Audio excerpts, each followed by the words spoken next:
నీకు కథ చెప్తే వింటావు నాన్న. ఒక ఊర్లో ఓ మునక్కాయంత ముసలమ్మ అంట. మునక్కాయంత ముసలమ్మ కట్లకు పోయిందంట. కట్లకు పోతే ఆ అమ్మకు వంకాయంత వజ్రం దొరికిందంట. ఆ వంకాయంత వజ్రం ఎత్తుకొని మునక్కాయంత ముసలమ్మ ఇంటికి వచ్చి బీరకాయంత బీరవాలో పెట్టిందంట. బీరకాయంత బీరవాలో పెట్టి తాటికాయంత తాళం వేసిందంట. తాటికాయంత తాళం వేసి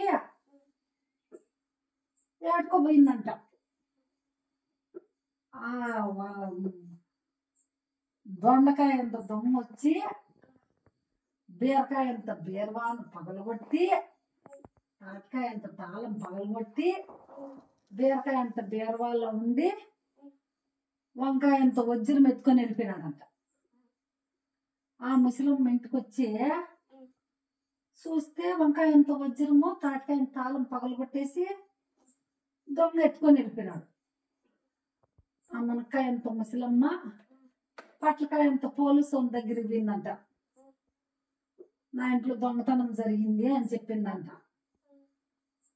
పట్లకాయంత పోలీసోడు జిటకాయంత జీప్ ఎత్తుకొని వచ్చి దొండకాయంత దొంగను పట్టుకొని జాంకాయంత జైల్లో వేసినాడంట. జాంకాయంత జైల్లో వేసినంట. ఆ జాంకాయంత జైల్లో వేస్తే వంకాయంత వజ్రం తీసి మునక్కాయంత ముసలమ్మకు ఇచ్చినారంట. బాగుందా కథ?